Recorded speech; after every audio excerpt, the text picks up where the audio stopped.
Okay, let me try. And we're live. We've got a full house here today, but before we do that, I've got a little intro. We'll be right back. Let's see if it... Geek Insider presents Geek Speak with Matthew Harris and Meredith Lachlan. We cover entertainment, news, and tech with special guest appearances. So sit back and enjoy as we geek out together right now. Well, hello, everybody. This is Geek Speak. I'm Meredith Lachlan, and my co-chair, Matthew Harris, usually takes the Monday off because he's like, Meredith, you do the comic stuff. And I'm like, all right, I can do that, Matthew. So here we are. We've got three special guests tonight. I'm going to go around the room, put them on the big screen, and let them introduce themselves. Let's go clockwise. Let's start with you, Rob. Hello. How you doing? I'm Rob Multari, and I am the creator and writer of Nightwolf and founder of Lone Wolf Comics. You can find me at lonewolfcomics.com and on the socials at Lone Wolf Comics. All right, and we've got a friend from down under. G'day. My name's NIMA. You can find me at threefoldcomics.com /break for my current Kickstarter, which is the world's first Glow in the Dark comic. And I'm on the social at.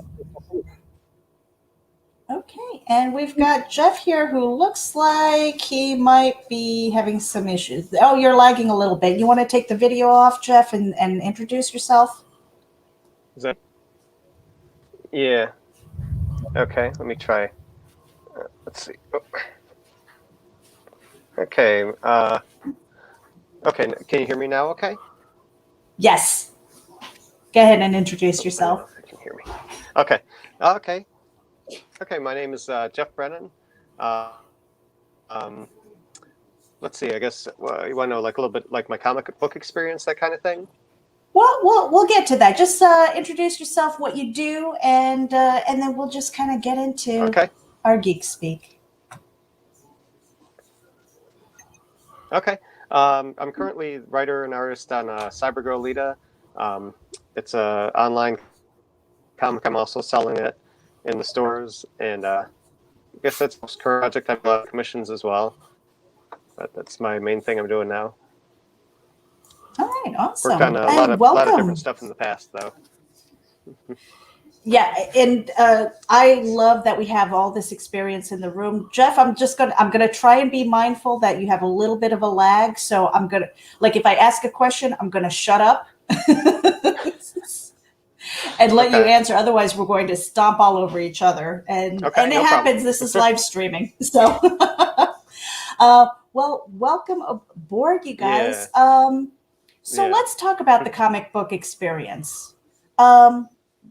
If you are a writer, if you are an artist, if you do all of it, I want to know.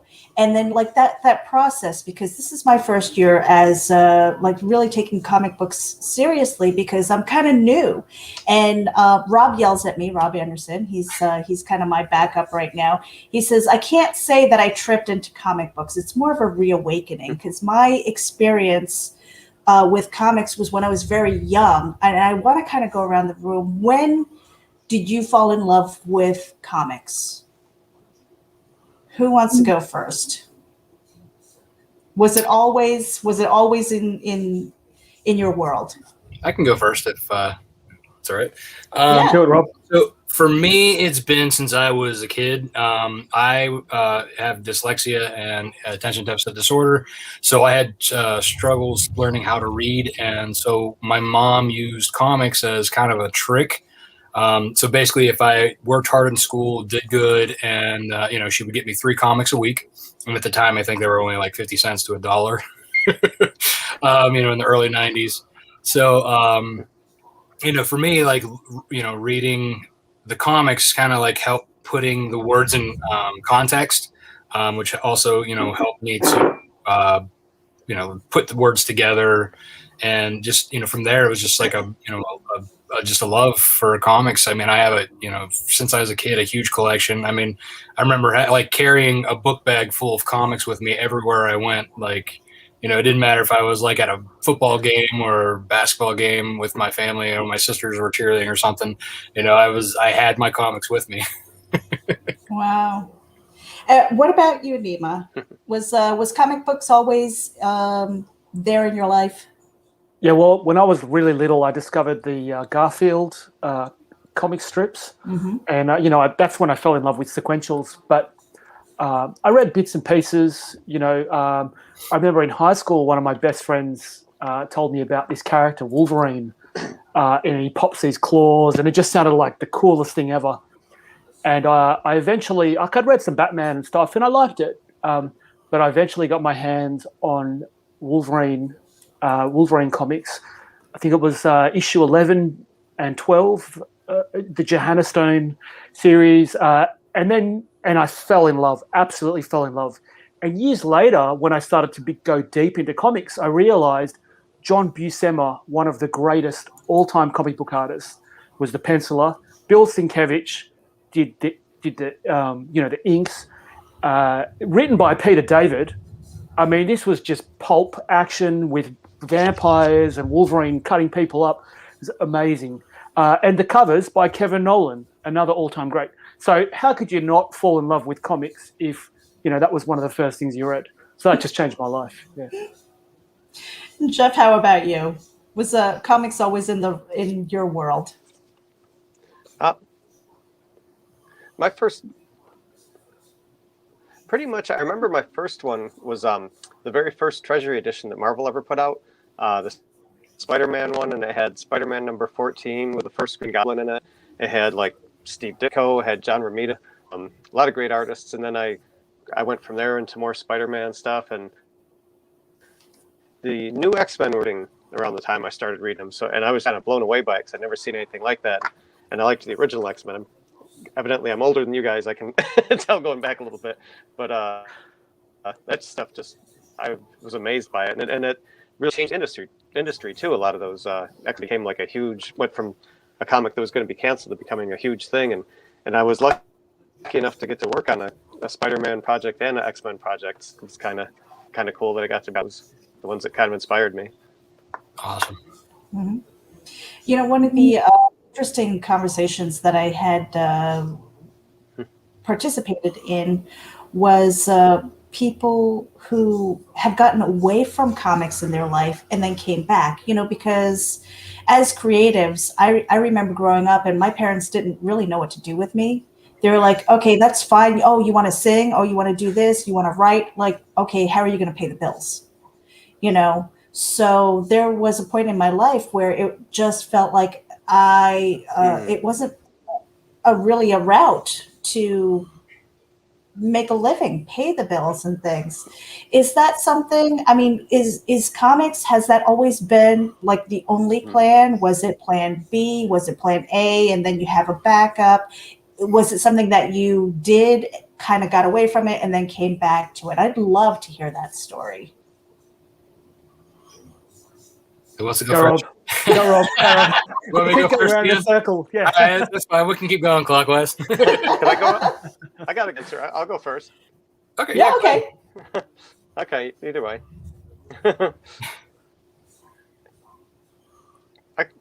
I'm volunteering if that's okay. I started out doing comics. My first one was Superman number 59. I did backgrounds on that, background inks with Brett Breeding. And I got into comics. I started doing a little bit of work for DC. I was on staff for a little while. I got a little bit of freelance. But when I couldn't find any more comic book work, I kind of drifted into animation. Then I got into toy design. So I worked on some animated shows. And then when toy design started drying up, I started getting into more commercial work and, anything to pay the bills. But I was always kind of doing freelance comics on the side. But I kind of stopped making a living at it probably around late 90s. Maybe, and just recently it's I've kind of going, but it's kind of becoming something now that maybe because I have the experience in some of the shows I've worked on, people are like getting a lot of commission work from me, and I'm connected with Anthony's Comics, who's promoting me a lot too. So it's kind of becoming my main source of income again, and the commercial work is kind of dropping off a little bit. So it's I've always loved it, but it wasn't a way for me for a while, but it's kind of becoming that again, which is, I'm very happy about that too, because it's always been my first love. But when it's not around, there's other stuff like I do a lot of retouching, that kind of stuff, 3D for, some big clients and stuff, because they got to pay the bills, and it's creative, at least, even though it's not comics. Mm-hmm. Rob, how about you? So for me, it was kind of always Endgame, and I'm still kind of working towards that because this is still kind of a side thing for me. I want to make it a full time, but initially, like I remember just that decision whenever I was in junior high that I really wanted to get into comics, and I was trying. I was writing my own stories, drawing my own stuff. I mean, and then like it was kind of like at that point I was considering going to art school, and then what should I do? And then it was like that. My parents still were like kind of like concerned about well, how are you going to make money kind of a thing, but they still also kind of were like, we'll help you figure it out or whatever. But even so, like for me, it was like, okay, well, I'm going to go to school for graphic design and animation. It kind of has like my main focus. And then, but that was also stuff that could still help me break into the industry one way or another. Cause they always need, designers for stuff or, to lay out the books or whatever, letters and stuff like that. So, I finished school and it still was like, I was writing my stuff and working on it and kind of honing my skills as I was going. But, I still had a lot of stuff going on between life. And then, once I finished college, I was also in a band for a long time. So it was kind of like I had so many things, like my focus in so many different directions. So once I kind of, I started, I got married, had kids, and then I started my full-time job. It was like, that was when I was like, all right, I need to refocus on one thing to keep that creative outlet going, because if I just sit around, I drive myself crazy, right? So that was still, so I kind of refocused in on the first title that I was going to try and get out, see how it went. And here I am today with Night Wolf out, almost issue 5 coming down the pipeline. So, working my way to getting that full time. Nima, how about you? Yeah, so I've always wanted to be an illustrator, like a children's book illustrator or something like that. I mean, I live in Sydney, Australia, so I've been here all my life. So I never even thought comics could be a reality, But for years I was a DJ. I did bits and pieces. I studied graphic design, and I've always drawn. But probably about 12 years ago, I just thought I stopped DJing. I didn't really, though I was involved with some cool people, I just didn't want to be in nightclubs and that environment. It's just not really my scene. I've always gone to the comic shop. I've always gone to comic book festivals and conventions, and that's really where my people are, my tribe. A few years ago, I just thought, just focus. It's now or never, just start making comics. And the stuff I started making really sucked, like, because I write and draw and do the colors, everything. So I've just been at it for 10 plus years, 12 years. And I feel like now my stuff is kind of good enough to put in the public eye. The first thing I kind of released in the Australian scene was an Alien Star Wars comic, kind of like a fan comic, mash up with a 2000 AD character, this bounty hunter named Strontium Dog. You can download it from Threefold Comics. That got me on the scene, and it got a good response from local creators, which was really cool. I just thought, I worked in bookstores and libraries my whole life and did odd bits of work, but now I'm just going to go for it. I mean, I lost my job. I was working as a casual librarian, a library assistant last year due to COVID, but it was actually a blessing in disguise. It was kind of the universe telling me, you've got to make comics now. You're not getting any younger. You got the gray hairs. Go for it. Mm-hmm. Yeah. I mean, that is, when I say reawakening, I was probably about 11 years old. And my friends and I did a fan comic, basically. And that was around the time of Star Wars, Indiana Jones. So we did like this whole crossover thing. And we had so much fun. We were passing the notebook around. And we sent it off to George Lucas and Steven Spielberg and immediately got a cease and desist. And we were like, oh, shit. Well, I'm like, I'm 11. They're going to put us in jail. So that was frightening. So we just kind of migrated away from that. migrated away from that. But yeah, and then to come back to it now, with writing, because I've done writing my entire life. And I tell you what, guys, to say that this is your end game, that this is what you want to do, I get it. But I have to say, I don't think I've worked harder in my life. Yeah, the struggle is real. What's Meredith? What's your you didn't share your origin story. Like, how did you fall in love with comics, and what sparked the reawakening?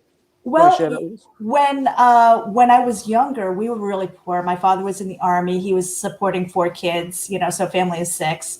And so comics was limited to the Sunday funnies.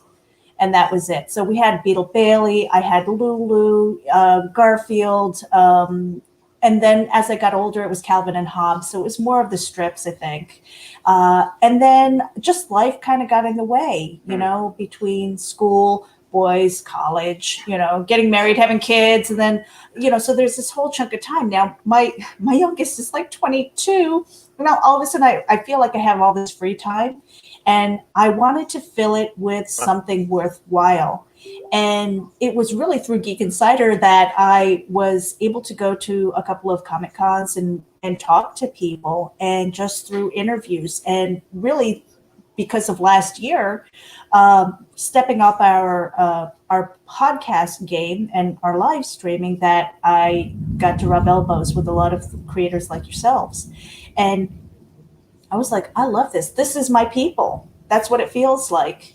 But again, working harder than I ever have. I said, well, why am I doing this to myself? I really want to go around the room and ask you, what is the motivating factor? I mean, is it because the story is in your head, or is it some other drive?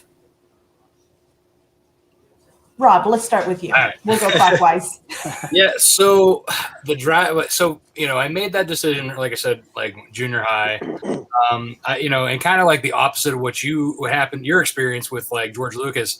I had a more encouraging. I did fan fiction for X-Men. Basically, I wrote a whole storyline on how Wolverine got his adamantium back. This was during like the mid '90s when Magneto had ripped it out in the early 90s. And I'm, as a big Wolverine fan, was like, all right, come on, Marvel, let's go, bring him back. So I decided I was going to do it myself. Right. And I sent the storyline into, to Marvel, I wrote this letter and, sent it into Stan Lee, saying, hey, from your biggest fan, and so I got this really encouraging rejection letter. Basically saying, hey, our storylines are so far in advance that, we probably wouldn't be able to fit this in, but, we want to encourage you to keep on going and, all that. So that was basically, it lit fire under me, man. So like after that, I just kept going, and I reworked a lot of the characters because I had injected a whole new X-Men team.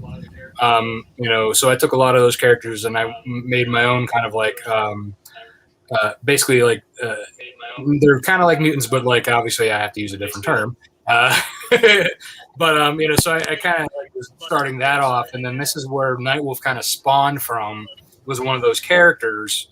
So I kind of turned that into a standalone story, and from there it just kind of like grew, and I kept, as I got older, so they kind of matured with me. The story kind of changed and morphed, this and that, but there's still a lot of similar elements from the very beginning. That first issue, there's a lot of stuff from like my first draft when I was like, I was a junior in high school. But like as it, went along with me. So like at this point, it's like I have this story that I've been working on for so long. I have all these other titles and characters. I have an entire world built around my mythology that like, if I just been doing this so long, I'm like, I have to try and do it. So I, started doing it. And then when I went to my first Comic-Con and people were buying it, they're interested. They tell me how great it was when the next one was coming out. And at that point I was like, I have to keep going. I mean, my wife was like, all right, we'll dip into savings. This is before I ever had a first successful crowdfund, so it was like, I'm doing freelance jobs, so I have a lot of blood, sweat, and tears in this. And like you said, it's hard. So at this point, it's like, if I stop now, then to me would be like all of like basically my entire adulthood, from my basically even from my childhood to my adult would be almost a waste if I just stopped. You know what I mean? Yeah. Neiman, what about you? The motivating factor, and what was it? Did you have family support as well? For these creative endeavors, or were they kind of like, what are you doing? What is Plan B? Yeah, so my family, I mean, they're Iranian immigrants. They came out when I was a 10-month-old baby. So the immigrant mindset is very much, especially if you're Iranian, it's like you need to be a doctor, a lawyer, an architect. Like when I was a kid, I was very creative and always drawing. And my mom was like, oh, yeah, you should be an artist when you grow up.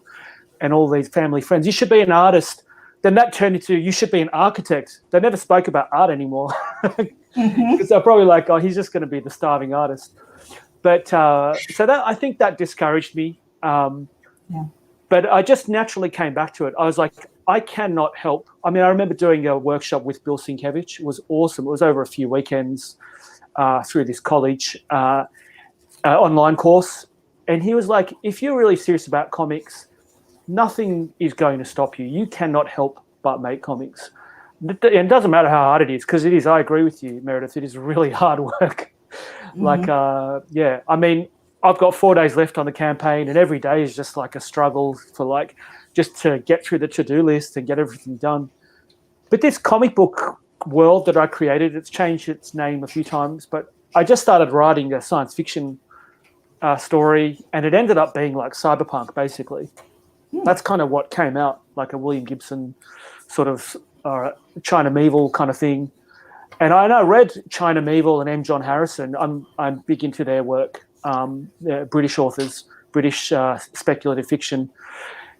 And I was so inspired by their work because it's just so edgy and punk, and it has a political element to it. And I just wanted to share a lot of my life lessons and life experiences, and just tell a really good. That's that German term, Bildungsroman. I'm probably not pronouncing it right, but a coming of age story set in this world, and when it was, so that's basically it. And I just do everything. I love being able to control all the elements. It is a lot of work, but it's really exciting as well. Jeff, are you back with us?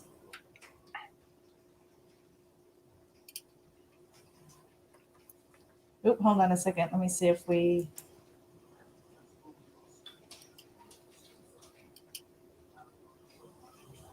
You are still on mute, my friend.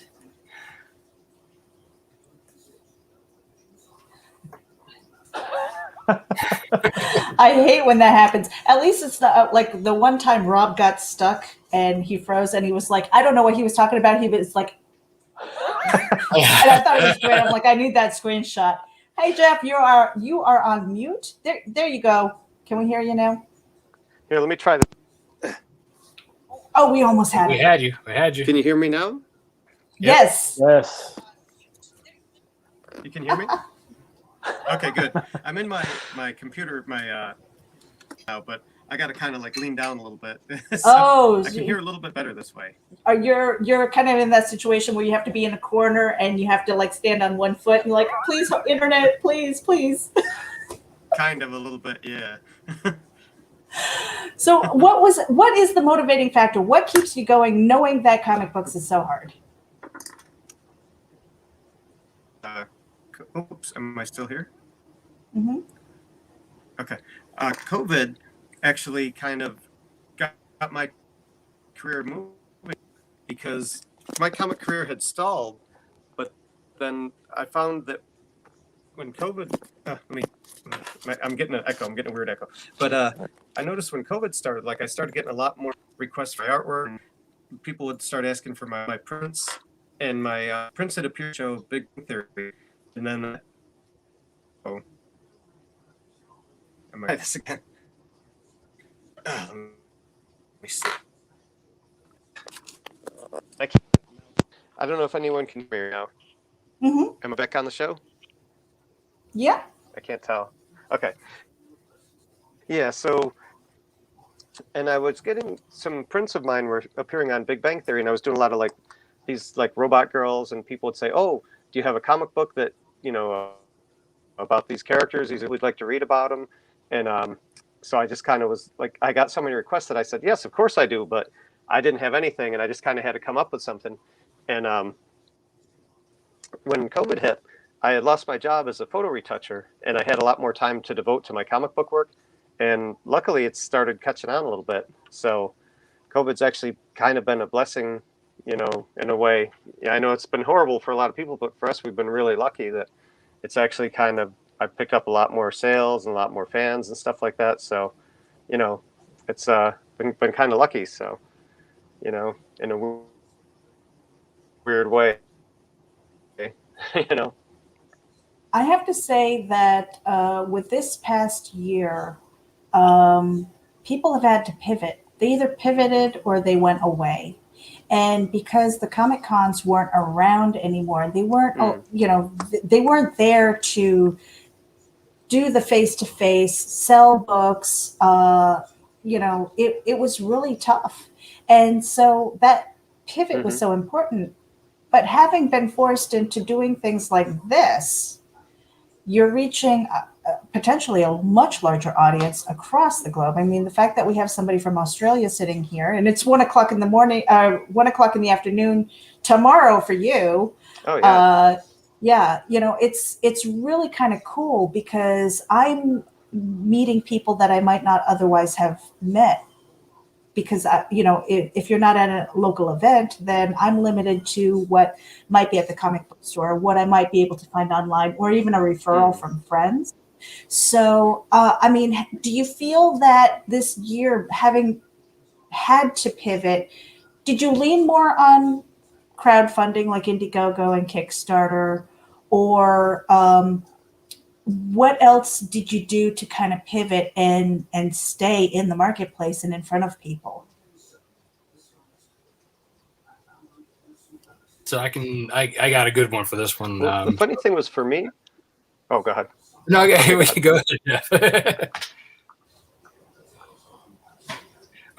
Might as well while we got you going. There's such a lag on mine. I'm not sure. Okay, my turn. Yeah, go ahead. Okay. I actually, when I lost my retouching job, I ended up working with, I don't know if you guys are familiar with Anthony's Comics. Do you know him at all? He's kind of well known. He's a big killer. And he actually hired me to work in the warehouse and list things on eBay. And I was like, okay, cool. It was all I could find kind of thing. It wasn't as good as my retouching job, but it was work. And then at some point he was selling some comic book art, and he had a Deathstroke page, I think. And I go, gee, I worked on Deathstroke. Would you like to see some of my pages? And he's like, yeah. So he started buying it from me. And then when he found out that I had worked for DC Comics before, he started buying a lot of art from me, and he had me doing cover recreations, and he really started promoting me.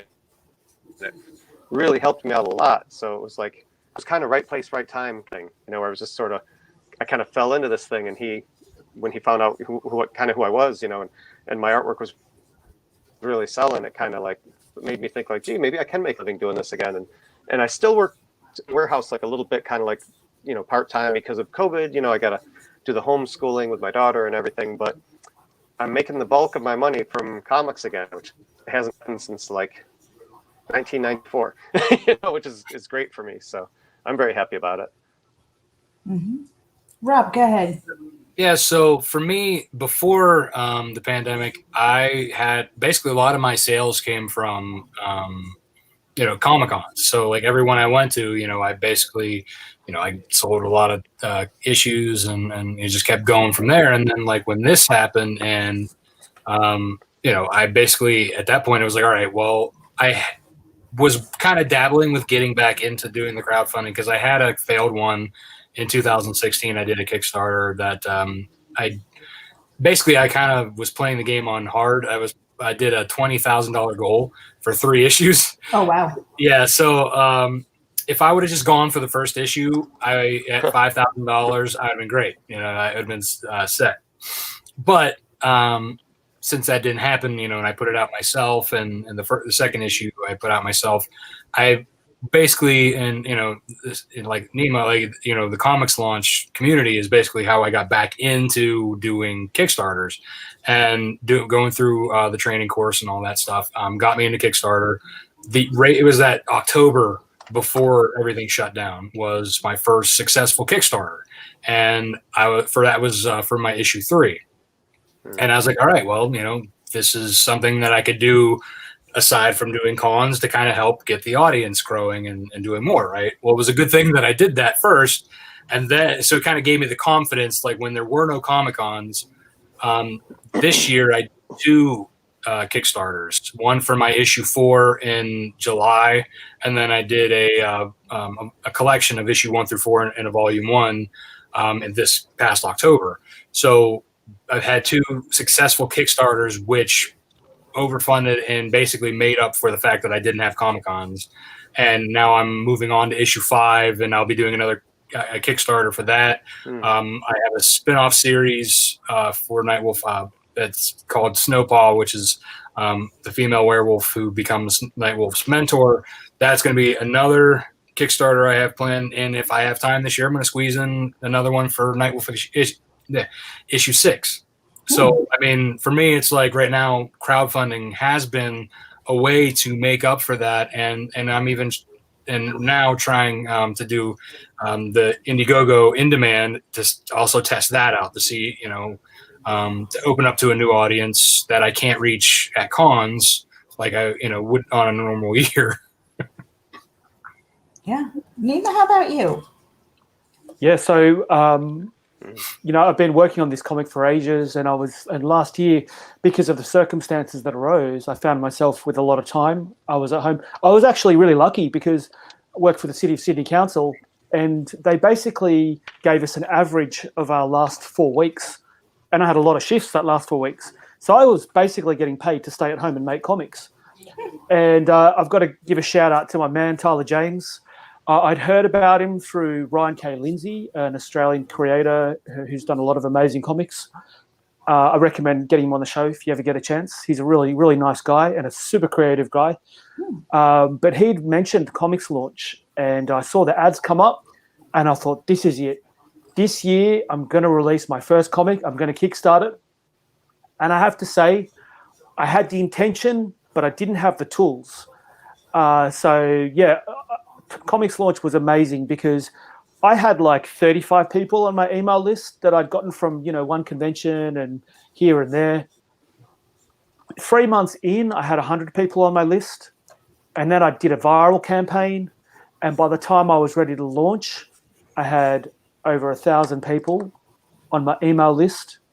And that's what helped kickstart, get me fully funded within 4 or 5 days, or 3 or 4 days. I was fully funded, $7,500 goal, and now over 10,000 Australian, and that number's climbing, and it's just to fund the book, because I'm doing like the world's first glow in the dark comic book, full length glow in the dark comic book. It's never been done, and so many printers knocked me back.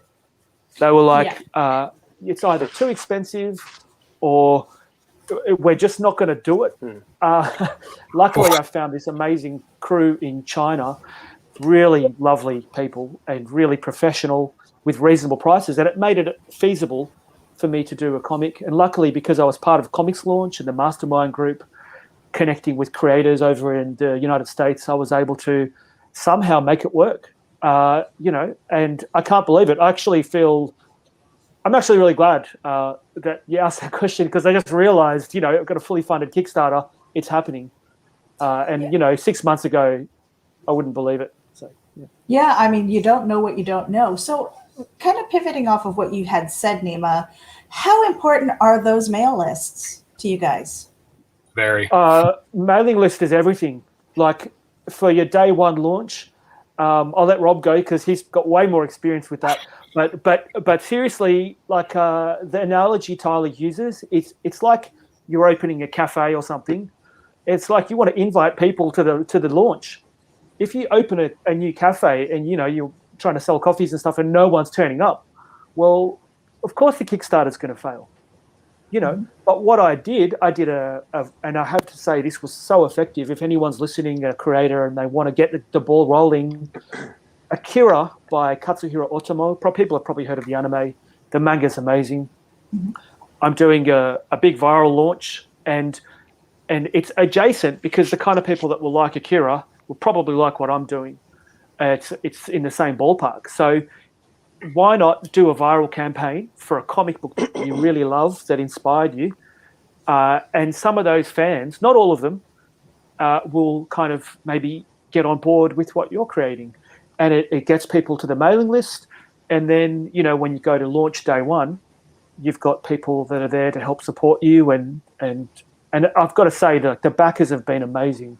Like, I feel like these are like old friends that I haven't met yet. You know, it's really cool, like connecting with people that love the same kind of things as I do, like Mad Max Fury Road and Blade Runner and stuff like that. It's really cool.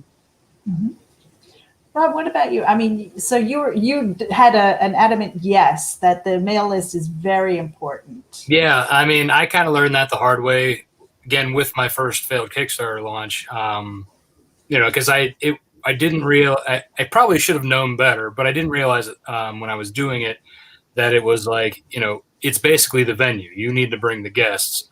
And, you know, so I was lucky that I got as far as I did, even though it didn't fund. But like, that was just a cold audience. Like, I had no, you know, email subscribes, no nothing. And even when I went to my first Comic-Con, I still didn't have any email subscribes. Matter of fact, the first year, even at Comic-Cons, it was before I even started collecting email addresses. I mean, I was just selling them at the cons, you know, with no way of contacting any of these, just saying, hey, go to my Facebook page, you know. That was like really the only thing I had. So it was kind of like, you know, and I had, I didn't have my own web store or anything like that set up. I was basically selling it through Indie Planet and, you know, and Comixology at the time. So there was nothing, like, my audience was just whenever I was in person. But when I started doing, you know, and again, this is turning to a big infomercial for Tyler, but, you know, doing the comics launch training, you know, like, it really clicked, like, oh yeah, like, this makes a lot of sense. Why didn't I do that myself? Because I'm a web and graphic designer who does email blasts professionally. Like, that's what I do all day long, right? So I don't know why I didn't even, I thought maybe, and nobody's going to sign up for it, you know, whatever. So, or I figured Facebook was the way now, you know. It was one of those things. It's like, you know, was it too late to start? It wasn't. It really wasn't. I mean, you could start a mailing list anytime.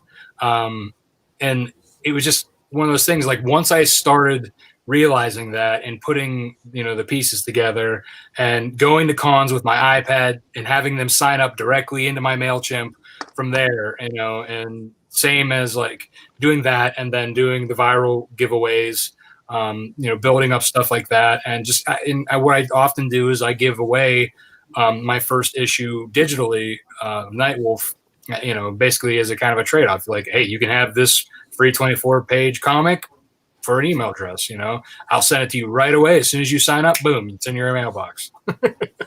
Nice. Jeff, how about you? Mail lists important or no? Because I've heard people argue that Facebook was the way.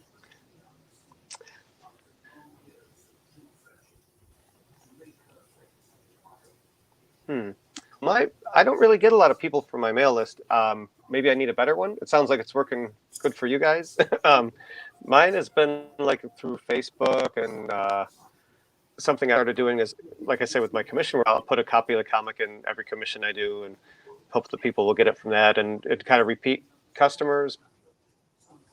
But sounds like I have a pretty extensive mail list. Really get a lot of people from. Maybe I just need better people on it. I don't know. I need to get a few tips from these other guys, see what I'm doing wrong. Well, a good way to look at it too is that it's like when you're doing a mailing list, you got to also keep them engaged. So it's like you don't want to be that friend who you only call on people when you need help for something. You want to be constantly talking to them, you know, like with my mailing list. Exactly. Yeah. Yeah. I'm constantly, you know, I'm giving them background information about my stories, my world, just random characters, where I came up with them, artist spotlights, the guys who are working on my books, you know, just I talk to them as friends. Like I call my email list and my backers, I call them my wolf pack. Just being more inclusive, and you know what I mean? Like just keeping them engaged is, yeah. I mean, it's basically just a way to create friendship and kinship. And then that way, when you go to launch, if you do have like the pre-launch page, you say, hey, go here, click this, I'll let you know as soon as we go live. And then like you hit that, that email that day, everybody's like, boom. And, of course, everybody knows the algorithm. If that first day, if you can get things going, the ball rolling faster, you're better off for it. One of the things that I had mentioned a while ago with a small group of people, and I don't know why we don't. Like the master of that. Oh, Stan. Sorry, Jeff, I stomped on you a little bit. This lag is killing me. Well, what I was saying is, I know. What I was saying is, with the mail lists, and I don't know why more people aren't doing it, is to get maybe about 5 or 10 people that you really gel with and say, hey, I'm doing my newsletter. Do you want to put something in there and maybe link back to theirs?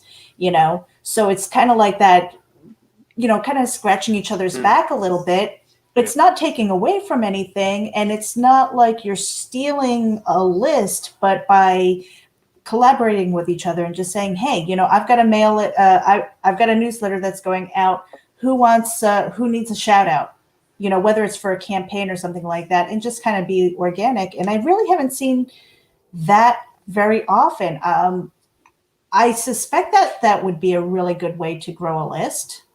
It does help. I think too. It's nice is that like, if you don't have something to write about that week, or you're like, or it's too soon to do another thing, you need a filler. It's nice to do that. I've done one recently with Shane Morrison, and he and I did like a little bit of a swap. And I like to do in my newsletter, I like to give 2 shout outs to 2 current Kickstarters that are going at the time, just because it helps too, because like if I'm interested in the stuff, I know my audience will be interested in it too, and it's nice to be able to say, hey, this is we're in this as a community. It's not just we're in it for ourselves, and being able to share that, I think, like you said, like not a lot of people do it, but when they do, and if they do it right, it gives a bigger sense of community. Mm-hmm. Yeah, like in my most recent update, it's great because you can share stuff that's really cool. Like we went to a talk with George Miller, the creator of Mad Max, Brendan McCarthy, and the scriptwriter at the Opera House, Sydney Opera House, and they put it online. And I had a look, only like 1,500 people have watched it. And it's like the best dissection of Mad Max Fury Road you could hope for. So I shared that with my, people on the mailing list. Like it's a really cool thing that most people haven't heard about. And a lot of people are into Mad Max Fury Road. So as if you wouldn't want to go and see like the best talk about Mad Max Fury Road. I shared that, and I shared another Kickstarter which just launched from Magnetic Press. And the people that love, the people that create that project, the Magnetic Press one, LRNZ, like this guy's this awesome Italian comic artist. And he's into like Akira and Ghost in the Shell and Blade Runner and all that cool cyberpunk stuff. And that's the stuff my backers are into. So it's a platform to share stuff you really love. Like, you know what it's like, guys, you catch up with friends and you're like, oh, have you seen the latest Avengers movie or Mandalorian season 2? Like, how cool was that?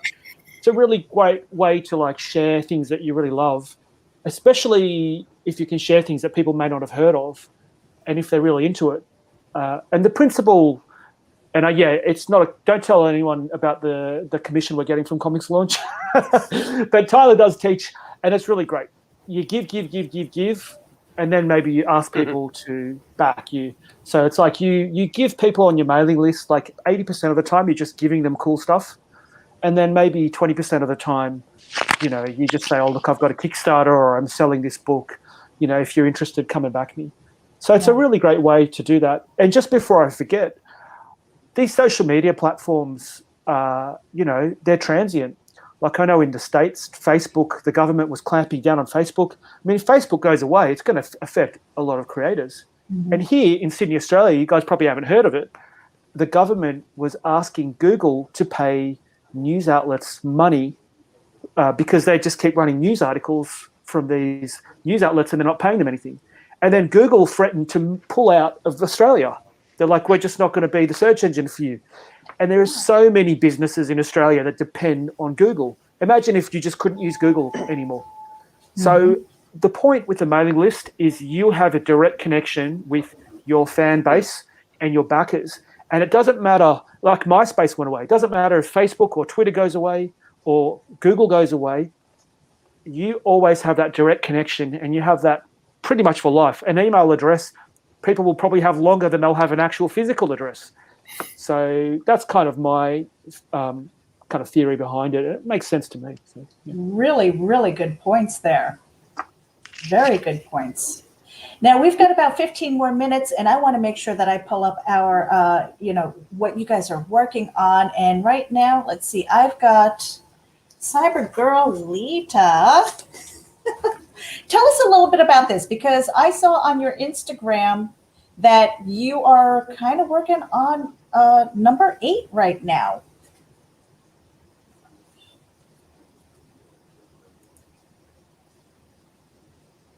Did he freeze? Yeah, oh, there I haven't he is. really had the time to do a lot yet. I've done the cover, and that's actually issue 7 right there. That's issue 7's cover, and I've written about half of it. Can you tell us a little bit about Cyber Girl Lita?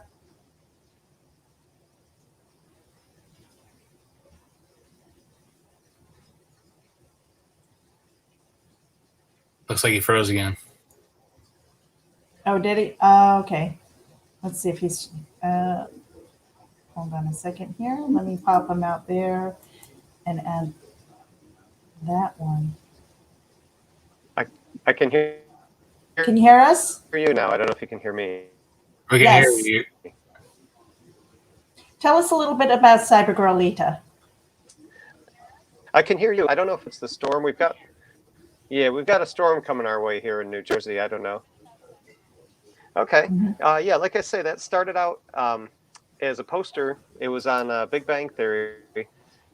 And because of that exposure, I had a lot of people asking me about it. And I was thinking, well, geez, since it's on a show that a lot of people watch, I probably should come up with a storyline to go along with it. And there was actually... Line Webtoon came to me at a convention and they saw some print. They're like, oh, we'll put this on our site if do you have a story written in that? I was like, sure I do. And, so I had to make up one. And it did really well. Actually, I'm up to issue number, like I said, I'm starting issue 8 pretty soon. I've been writing it and I do it probably, I'd say quarterly. I'd say, it's kind of when I have time, but it's got a bit of a following. It's been going for a little while now. So it's story, you mean, or? Now you also have a webtoon here, and for anybody who's listening in, whether you're watching live or on the replay, I've got the links to these guys where if it's Crowdfund, if it's to their webtoons, their website, and their social media. So make sure that you head over to either Facebook or YouTube, hit the subscribe button while you're thinking about it, and then go through and you'll see the show description and you'll have those links so that you can go and support them. And if you can't throw anything at the crowdfund, hit the share button. It helps a lot, trust me. And we're looking here at the webtoon, and I don't think I had this link. Yeah, but you've got a lot of stuff here. You're almost up to 100. That's going to be a huge thing. Are you doing anything special for 100? For a while. Yeah. That's actually the ones on Webtoon are pretty back. They're pretty old now. I'm up to probably 150 pages now because I want to wait until the ones sell. Those are like free. I don't really get money for Webtoon, so I don't put them up until they're a little older. But I would if people would like it, I could start getting money from that. I always ask people to like it, and they're like, oh, they like the links, but there's like a little heart there, and it's free. And the more likes I get, the more chance of getting money. So I'm always trying to get more people to subscribe. All you have to do is hit like, and you don't have to pay any money or anything. So please tell everybody to do that. Yeah. yeah, Everybody, like I said, it's been going for a check while out the now. She links in basically the wakes show up, notes. She doesn't know who she is. Hmm. Yeah. I don't want to take away too much time from No, the other no, guys, please but do, you can because see what I it's want about to in look. there too. I would love to learn a little bit more about her, and the stories, because I think that helps people. It drives people there to see what is this Okay. about. Okay. Yeah, it's basically she wakes up, she doesn't understand like why she is the way she is. The government's after her, everyone's after her, she doesn't know why. And as the story goes on, they find out that technology is kind of like not quite outlawed, but like there's only very high people up in the government have access to technology, and they're kind of keeping the technology away from everybody else, and they're trying to figure out why that is. And she meets up with some people in the underground that kind of help her, because they're like former scientists and stuff that have been kind of forced to work in secret, and the government's trying to find them. And that's where the conflict comes from, and they're trying to they find out. I don't want to give away too much, but they found out that there's more than one version of her, and some of them are good, some of them are bad. She ends up fighting some of the bad ones and becoming friends with some of the good ones, and to kind of get the story of why they're after her as it goes on. Not until a little bit, like probably like issue 7 or so, you start finding out a little bit more about that. So I don't want to give away too much for people that haven't read it. That's awesome. And so now you said that you just finished up a Kickstarter for number 7. Where can people get your back issues? Mm-hmm. Comixology has them. Income. Circle stores have them as well, and they're also on. I think they're on Google Play. It has them too, and Awesome. also, and on my website. Yep. Oh, cybergirlleader.com is the website. Okay, cool. And now we've got Break Run, world's first full-length glow-in-the-dark comic. Now, I did want to talk about this because you were talking about the cost and finding somebody who can do this. That's cool. Is this glow-in-the-dark throughout the book? Every single page, even the inside, front, and back covers. Yeah. So, like you guys, I've been reading comics my whole life. I've never seen it done before, and no one's called me out on it yet. So I had a couple of people challenge me, and I said, "Oh, could you tell me more? I'd really love to know if someone else has done it," and they didn't respond.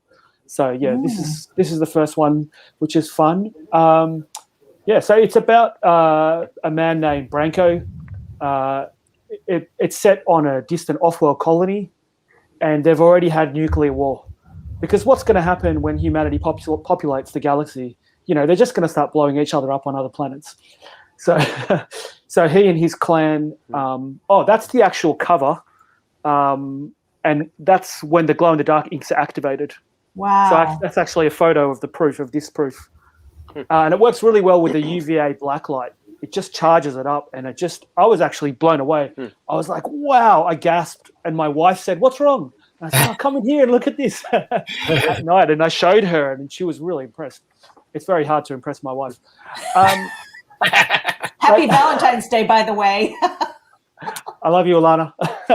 But yeah, the story is set on a distant colony where they had nuclear war, and the clan, basically the leader, the captain of the militia, these miners call for help, and he decides to kill them all and take their resources because they're really struggling.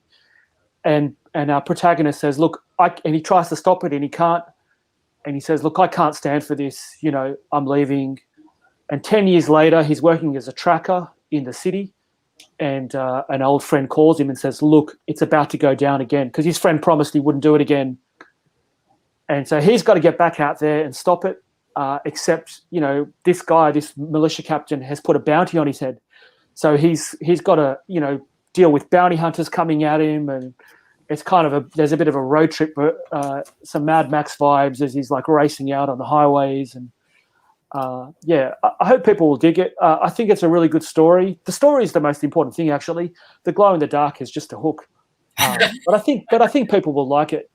And keep an eye out and keep tabs on me on the socials, because I'm actually going to reveal how to make your own glow-in-the-dark comic. I'm going to share it.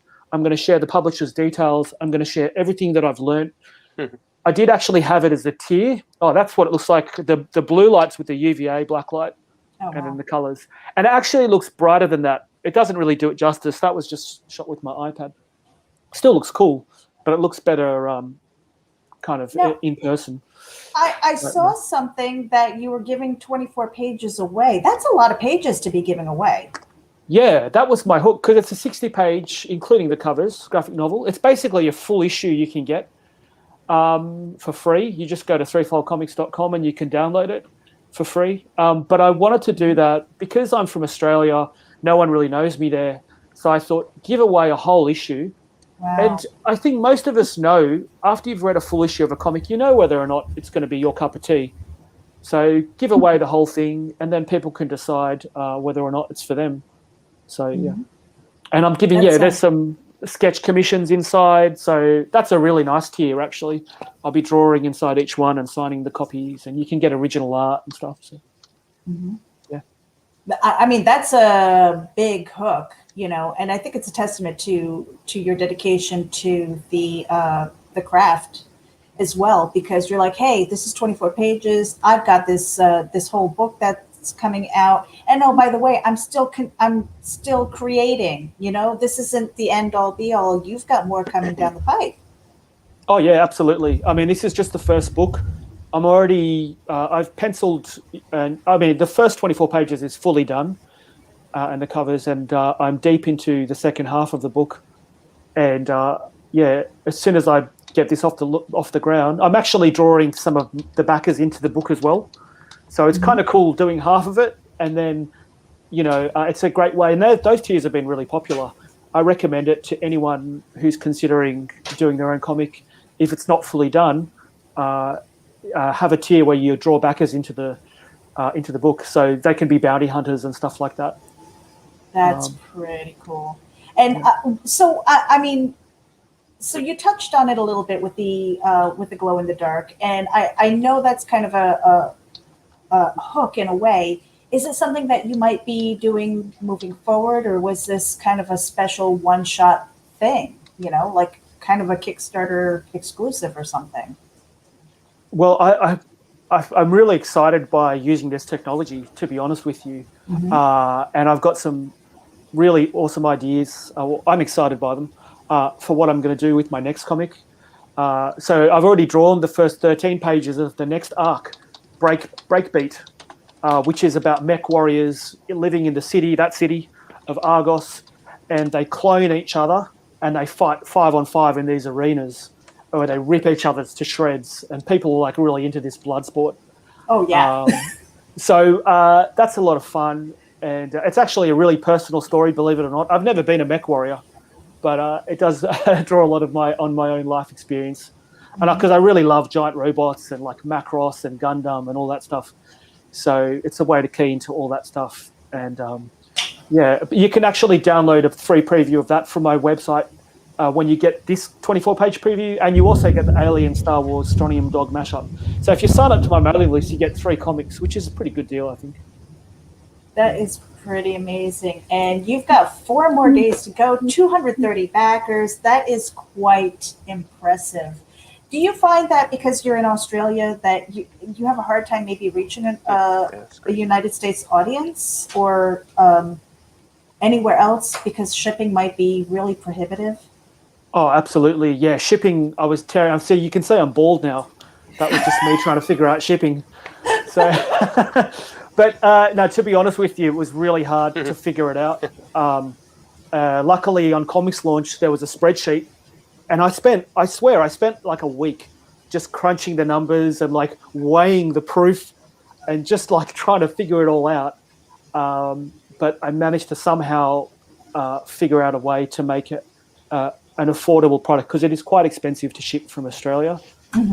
Yeah, and then you also have to put in some extras for stretch goals and stuff like that. So, but not go too crazy, because if you pack too much stuff in with the comic, then you go over the shipping, to the next bracket.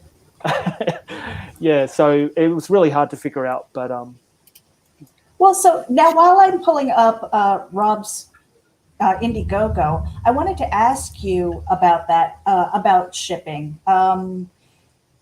Do you offer it all the time? Is it something that you limit it to maybe a special tier? I mean, how do you justify the cost of shipping, or do you say, hey, it is what it is, and if they really want it, they're going to get it? oh, for me, the way I worked it out to make it viable was, and this is really tough to work out, was to have it, and I've been very transparent about this, is to have it. I got backer kit on board, and I noticed that other campaign which I mentioned, they're also doing the same thing. They're going to you get charged shipping after the campaign, so that was a way to make the cost more realistic and reasonable. And then for the sketched edition and signed edition, I gave discounted shipping to kind of like use that as an incentive for people to back that tier. And then any of the original art tiers, I'm just including free shipping to really try to make it as attractive as possible. This is just my first campaign, so I'm just trying to figure out how to make it a viable product, a minimum lovable product, MLP, because if you just make a digital book, it's fine. But I really wanted to make something that was a physical product, and making it a glow in the dark thing. It's really, you want the book, getting on board and backing a Kickstarter. Like, it's cool. And I've backed a lot of digital comics and campaigns, and I love digital comics too. But there's something special about a physical book. So to anyone out there, especially international listeners, I mean, you guys in the States are so lucky with shipping. You've got your media mail, which is awesome. You can just build the cost in. But for anyone overseas, it's really tough. So you kind of have to try to figure out how to make it viable, and back a kit and adding shipping after the campaign, I think is a really good way to do it. Rob, how about you? So we're looking at your campaign right now. This is Nightwolf Volume 1, Urban Fantasy, Werewolf Drama. I believe that this started over at Kickstarter, and then you were able to bring it over to IndieGoGo. Tell us about your project, and how do you deal with international shipping? So international shipping, so what I do domestic is I do free shipping. Basically, I have like a building, everything builds off itself. So like there's the digital tier and then the physical tier, and then everything kind of like comes together. So I kind of use the digital aspect to pay for the shipping for the US to an extent. I mean, obviously the bigger, heavier stuff, it doesn't get covered that way. But I also kind of offset the same. I shave off that same for the, for the, international as well. So like, instead of having to pay $23 for shipping, from like here to the UK, for example, like I charge like a 20. So like I basically make it where it's a little bit more affordable, but it's because the digital helps offset that. So that's just a little trick that I used. And I think it helps too, because some people just read digital and they keep the physical, in the back and board, so they don't ruin the comic, because they're like a lot of collectors. But so yeah, I mean, I always try to include that digital with everything I have going on. And so this was originally at Kickstarter. Like I said, I overfunded in November, and then I just was like, hey, you know what? I'm going to try a whole new audience, bring it over to IndieGoGo, see how it's going. But for those of you who don't know what Nightwolf is it's a book about a young man who finds out that he's born a werewolf and gets thrown into a supernatural war. Where he has to learn to become a werewolf, and he has to fight, other werewolves, demons, witches, vampires, and just kind of, his life gets ripped away from him and has to start over. Wow. I mean, the art and the colors here are just amazing. What has been the creative process for you? Like from, I guess the timetable, I want to say, from concept to maybe scripting it out, and then and everything to delivery. About how much time for the people who are out there who are really studying comics and who want to do this for maybe the first time, realistically, what is that time like to put out a quality comic book? So I'm going to say it's probably from start concept to finish. It's going to be definitely a couple of years. For me, like this story particularly it grew up with me in a way. Like I said, I started my junior year of high school, and it's kind of evolved into what it is. And I have 12 issues totally written out and finalized. And then, so now I'm up to issue 5, working on that with my artist. But as I mentioned, I have a spinoff, which took me about a year to script between everything else, between this, my full-time job, family. So, and then now I'm kind of like, I'm working, I'm talking with artists to basically do that book. And I'm hoping to do a launch with a final product this summer. So again, it's probably like a year and a half from beginning concept to a final, unless you have more time. I mean, if you're doing this part-time, that's probably, a good estimation. But if you are doing this full time and you're doing it all, or if you're sharing it with others, it may be a little faster. For me, it's like having to find that perfect artist too is hard, because I look for somebody who can also draw werewolves as well as regular people backgrounds, like a well-rounded artist, where you would think that it would be easier, but it's actually kind of a small group of artists that I've to be able to do the werewolf in the fashion and aesthetic that I find pleasing for my books. So we're a little bit after the hour. Are you guys okay for a few more minutes? Yep. Okay, because I did want to finish kind of scrolling through this, but I had another question here then. Because it seems that everybody in the room here, besides me, can kind of do it all. You can do the writing, you can do the art. At what point do you say, I want to focus on this, and you have to let go of something else and trust somebody else with your baby? Have you kind of gone through that? Is that something that you're thinking of, or you're like, nope, mine till I die? Yeah, I let go early. Like for me, I did the original character designs, but at that point, I knew I didn't have the time to do it all. Again, full-time job, family. I knew what I was good at. I wanted to focus on that, because basically it was like, all right, so I'm handing off the artwork to the artists who are better than me. And I can hash out things to kind of give them an idea. If my script doesn't say enough, I kind of give enough to say, this is what I'm looking for, do better. So that's kind of like how I work with my artists. And then, while they're doing stuff, they give me time to do the promotion. And, then I also do the website. I also do the marketing and, all the emailing and all that other stuff. So I'm running a business while they're doing, making it look better. Jeff, how about you?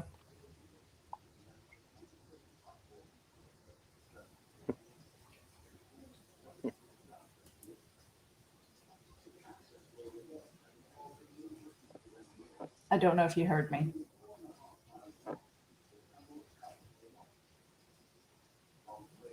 We'll go to NIMA and hopefully. Oh wait, me? Yep, I see you moving. What about you? Is there a point in time where you're like, I can't do it all, and you've let go of maybe part of your baby?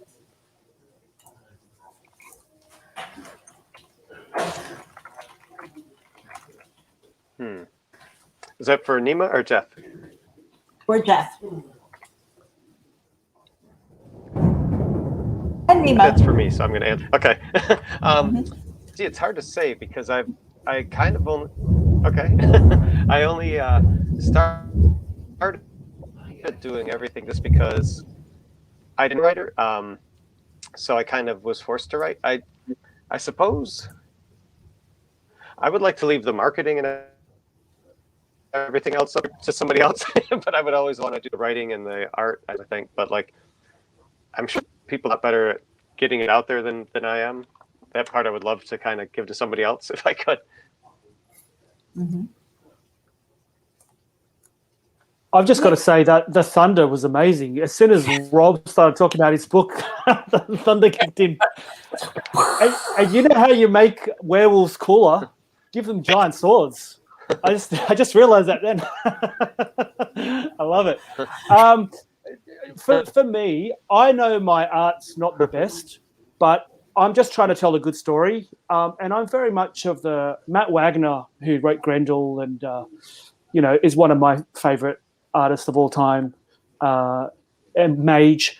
And his philosophy is he knows he's not the best artist, but he just tries to tell a really good story. He just tries to be a really good cartoonist. And that's what I'm trying to do. And this is a lot of work. To be honest with you, I'm considering pitching this to some publishers because I honestly have been working so hard just running the Kickstarter and just keeping my head above water that if I can have someone else help with some of that publishing stuff, and maybe just run the odd Kickstarter to help fund the printing, that may not be a bad model. I mean, Scott Snyder did it recently, and they had $100,000 plus, I think it was with Tony Daniel, Kickstarter, and Image is going to be publishing it and distributing it. I mean, I think that's amazing, and maybe that's one model. I'm a realist as far as if you're a cartoonist or an artist or a writer, you still, even if you're working for Marvel or DC, you still have to do your own marketing.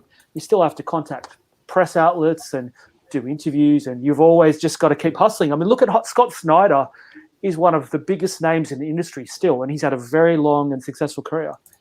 That man is still out there hustling every day. I got a lot of respect for a creator like that. So, we only have so much time and energy. I think sometimes you do have to give some things up, but I don't want to give the art up. So I still want to write and draw it and color it. Maybe later if I can afford a colorist, amazing. But right now I use a flatter, and that's the only thing I really give up. I do the lettering as well myself. So yeah, I think it's wise. You have to give some things up for sure. Yeah.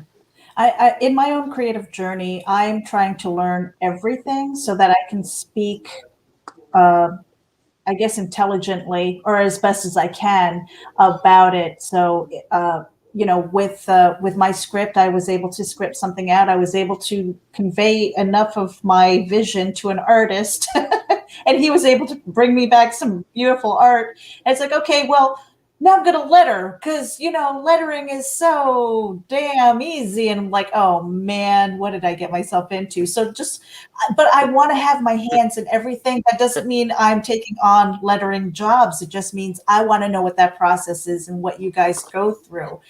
And so there are certain things that I realize, okay, I am not good at everything. I am not capable of doing it all. And so working as efficiently as possible is probably the best thing. Now, Rob, I see this in your crowdfund here for IndieGoGo, guest writers. Tell me a little bit about that because I'm interested. I'm like, why aren't I in there? So I felt that when I was doing the volume collection of issues 1 through 4, I didn't want to just have a rehash of it. I wanted something different. I wanted to, and I've seen a lot of artists collaborating and doing covers, variant covers, but the writers don't often get this kind of guest collaboration. Mm-hmm. So I approached Tyler James about this first, and I was like, hey, if you are interested, I'm asking 4 writers to do 4-page shorts that I could insert into each issue as kind of like a interlude or, whatever, an epilogue or whatever, just to kind of give an extra, like these are basically things that I gave them the general description of what it was, basically a director's cut that I would have put in there had I been able to, afford a couple extra pages at the time, so like it was basically, when he said, hey, if you can get 3 other our writers involved, you got me in. So I reached out to Madeline, Travis, and Kevin, and all 3 of them, like within an hour, were like, yes, we'll do it. And so I went back to Tyler, and he's like, all right, I guess I'm writing you a story. That's awesome. That's awesome. I love seeing opportunities like that for other creators to work on each other's projects and things. It really helps. And I think it's smart marketing, to tell you the God's honest truth. Well, it was you know? fun too, like, cause like these, all four of them, like they all are, they're great writers in their own. Each one of them had very successful books. I call Travis the busiest, the busiest man in comics because he's got like his hands in everything. So he was one that I had to ask. And Kevin, like I love Tart. Like that's one of my favorite indie series now, and I just happen to have the pleasure to meet him just online through the community. But like we message each other a lot, and joke around or exchange information or this and that ideas. We did a crossover with his last campaign in mind, that we did like a Tart Night Wolf collaboration, which it was a gorgeous print that my artist Carlos did. And and then Tyler, of course, being the head of like the comics launch community, and I love his books. I loved the Red 10, and he has been kind of like a big brother mentor for me. So of course I had to have him. And Madeline, I love her books, so of course I wanted her take on my world. So, and it was an honor to be able to work with all of them. These great names, these great writers, and I felt very humbled that they all quickly agreed, and I had a great time working with them, and then showing that whenever I took their scripts to my artist and then brought them back the pages, it was great seeing talking with them and showing the reactions, and it was fun to do. But Rob, didn't you also use it as a really cool cross promotion? Like, did you do a short story in Wailing Blade as well? I so did. You guys kind of swapped, which was a really smart way to do it. Tyler did a 4-page for you, and you did a 4-page for him. So it's cool. Yeah, the Wailing Blade thing. Like, I was shocked that he even asked me, because like I still see myself as the new kid, even though I've been at this a couple years now, but like I don't ever see myself as a pro. You know what I mean? I feel like I'm working my way there, but so him asking me to participate in that story was great, and he even said he was like he's like, you took a different take with it too, because I had a little bit of a supernatural element in with the science fiction, and and for me it was like the Wailing Blade to me sounded like a banshee, right? Like I've read the books, like that's definitely like, I think it kind of renewed my interest in comics again, because for a while, like, reading like the mainstream stuff was like, so like whenever I think that reading the Wailing Blade series for me was kind of like a rejuvenation of wanting to read again and do, not just do my own thing, but like really get back into reading comics. And so, when I was reading the books, I always thought, I was like, this would have been an awesome take if like somehow there was a banshee involved in the creation of this weapon. And when the Tyler was like, hey, you want to do this? I'm like, yeah. So my take on the creation of the Wailing Blade is that after its original creation, it was used to defeat a banshee. And then the banshee kind of gets sucked into the blade and kind of takes over the blade and then corrupts the user. Mm-hmm.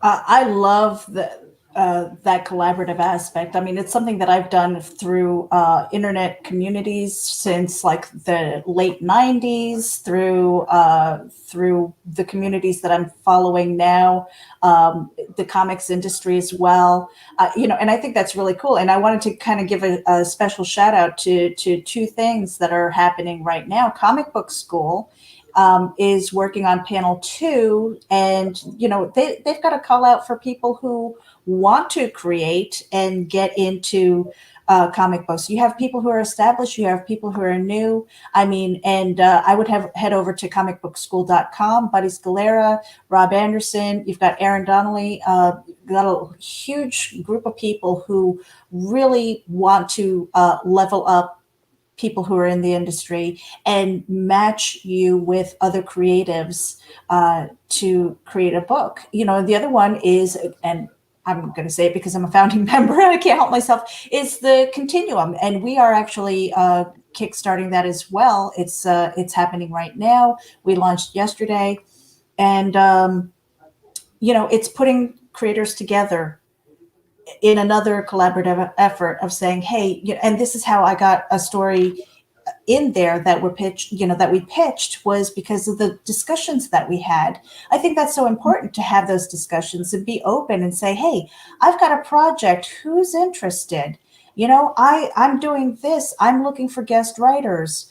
And it's not about free work. I think at some point, and this is another discussion completely because we could go another hour with it. But when we are looking at people who, I've been in groups where they were like, I'm looking for an artist for my story, and it basically looking for free work. Now, some of them come in and they're like, they don't know any better. They don't know the right questions to ask, and they're mocked. And I don't like groups like that because it really feels like they're killing the creative spirit for somebody, But at the same time, you want to give them responsibility and say, hey, learn a little bit more about the industry. Find your network, find your people before you give those asks. I think you have to pay. Yeah, I mean, you have to pay your dues before you can say, hey, I'm working on a project. And then when you do that, I think when you make those connections with people, I think people will tend to want to help, and they might even volunteer their time. And it's not because you asked, but because they see the potential in what you're doing. And that's pretty great. So on that note, we're going to be leaving. I have one last question that I normally ask all our guests on Geek Speak, and we're going to go around the room. If you could go back in time and give your younger self one piece of advice, what would it be? Who can go first? I'll go first. Don't be afraid to grow up in public. Like for years, I've been working on this comic, and like if I had just put this comic out as a webcomic years ago that was a bit raw and maybe not that good, I would have been so much further ahead than I am now. So maybe I just wasn't ready, but I would give myself that advice. Just put yourself out there, put it online, put it out for free as a webcomic, build an audience, and then you can do Kickstarter and get funded or try to get published or whatever. But yeah, I would just say, don't be afraid. Just put yourself out there. Yeah. Mm-hmm. Jeff, if you can hear us, what would be the piece of advice to give your younger self?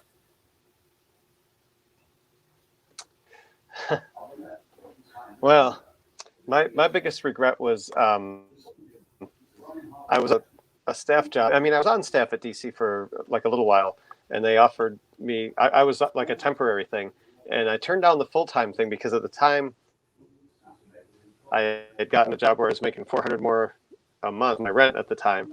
But I wish I'd kept that job when I look back on those times, even though some of the people I used to work with there said, no, you got out at just the right time. But I always wonder what would happen if I stayed on at DC. I mean, then they're not in the best condition right now, and there's a lot of things that wouldn't have happened. I wouldn't have gotten into 3D. I wouldn't have gotten into animation. I wouldn't have gotten into special effects and some of the other stuff that I did. But I kind of wonder what would have happened if I stayed there. So I would tell myself, just keep that job, I guess. Rob, how about you? So, mine would have been like going back to before that 2016 failed Kickstarter would be to finish the issue first, because I only had 5 pages done at the time. So make sure that first 24 pages were done, the book was ready to go, build up the audience, and then run the Kickstarter. Okay, and I guess the follow-up is, would you have really listened if you saw your older self popping up and saying, hey, I got some advice for you, kid? I would hope so, but then I probably would shit myself. Listened, I think. Yeah, I don't know. I just think it took me a while to grow up. That's all. I hope so, yeah. But I'm going to put you guys up on the big screen so that you can tell people where to follow you, and then we're going to be out of here. I've got a little bump. I've got an outro. You are more than welcome to stay, and we can talk after the show if you'd like, or if you need to go. No hard feelings, okay? Let's start with you, Jeff. Let's get you up on the big screen. Where can people follow you, and what are you working on? Okay. Okay. Cybergirllita.com. It's CYBERGIRL,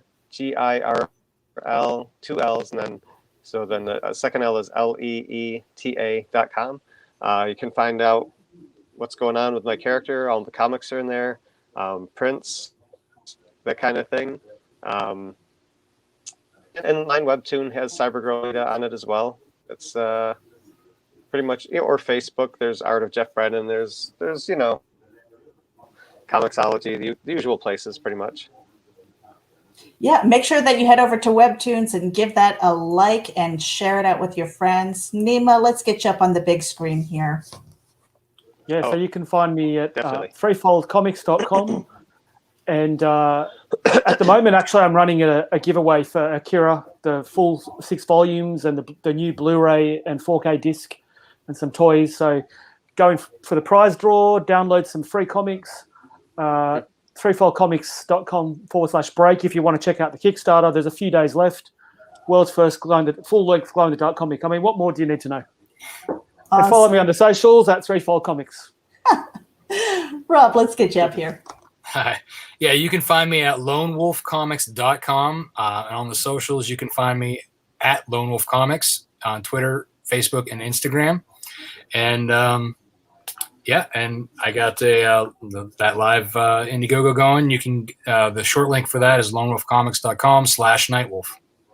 Amazing. Okay. And I wish you guys a lot of luck. This is Meredith Loughran with Geek Speak. This is Comics Talk with our special guest here. Make sure that you go over, if you're following on Facebook or YouTube, check out the show notes. We've got the links to all their stuff so that you can follow them. Just don't go peeking in their windows, okay? That's kind of creepy. We're out of here. Changing the landscape of comics, one story at a time. Enter the Continuum. A library for independent creation is born. This isn't an anthology. Each issue of the Continuum is a variety pack of tales from all over the world. This is a mission to create an ongoing series that introduces you to creators and their works from across the globe. This is advocating in comic book form, created to entertain fans and showcase the power of creation. Don't you dare call this an anthology. This is the Continuum. Featured in this 40-page first issue of the Continuum is Reapers. The Eclipse. Only death can save us. Wolf. Dawn of the Dead. Thank you for watching this video for the Continuum. Please share this on your favorite social medias and pick the reward package that works best for you.